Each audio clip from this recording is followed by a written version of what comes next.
Hi YouTube, Coinpicker here. Tonight, Coinpicker Jr. and I went to our monthly coin club meeting and we picked up some coins. First of all, before the meeting starts, we sometimes trade amongst ourselves with the fellow members. And I got this 1826 George IV halfpenny from Great Britain in about fine condition. And it's worth about $10. I got it for the equivalent of $5, as the other member liked one of my coins and paid me the difference in cash as well. And next, another member who used to be a coin dealer with a shop was selling his old stock, and I picked up this 80% silver 1967 Canadian dime that has been clipped, and the price was $7 and he gave it to me for $5. And Coinpicker Jr. and I go through coin rolls looking for these.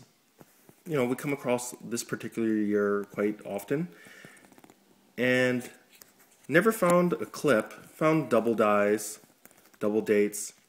So I thought for $5 it saves us a lot of time. It's pretty nifty.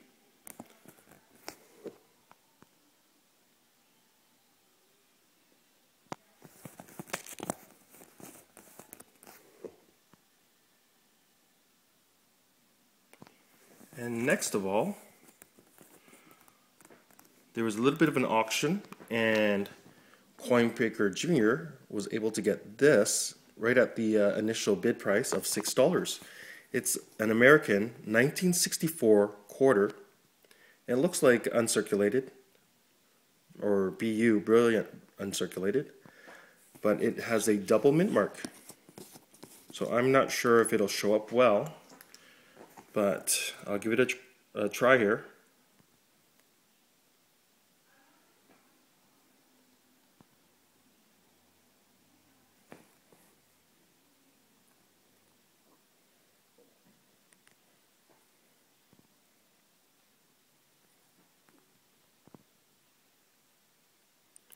Well, if you could really see it firsthand, it's actually D over D.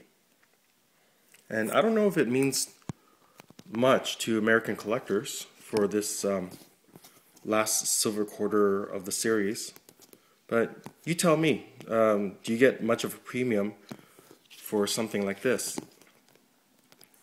Now, I saved the best for last.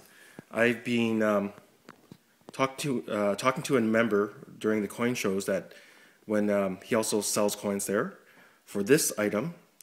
One of our fellow members passed away, and this was part of his estate, basically his whole collection.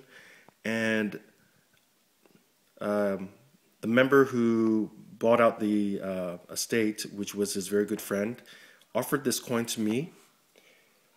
Or I noticed it, and we were talking about it. But we were able to make a trade on it. It is a Indochina, or you could say Chinese, one Tael Opium trade dollar. This is about 37 grams of silver, and it was made or issued during 1939 to 1945. So in Southeast Asia, they used these silver rounds, which should have a very high grade of silver.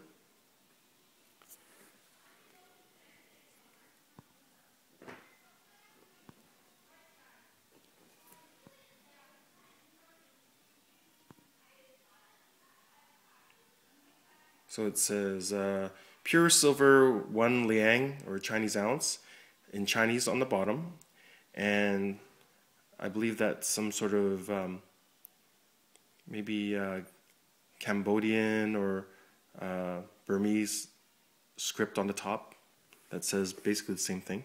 And they call this the stag head dollar. It's a lovely coin. I've been looking for one of these for my collection for a long time, but just couldn't put myself to pay the price that you find on eBay. So it was awesome to get it through a trade from another member. Oh, I guess it was made in the Yunnan province of China for trade in Southeast Asia. Now, these things usually sell, I guess, about $500 on average. And I was able to get it for trade. I traded him 2 Saisi like this, his choice. And basically, Saisi is a Chinese silver ingot. This particular style was made turn of the century. These ones weren't made for circulation, but they're actually, like, of course, a store of value. But particularly, silversmiths or jewelers made these to sell at a premium to be used as birthday gifts, weddings, special occasions. And they would chop mark a lucky symbol. You know, maybe one says longevity. So those ones would be gifts to people on their birthdays. And I think this one is the character for happiness. So maybe for marriage.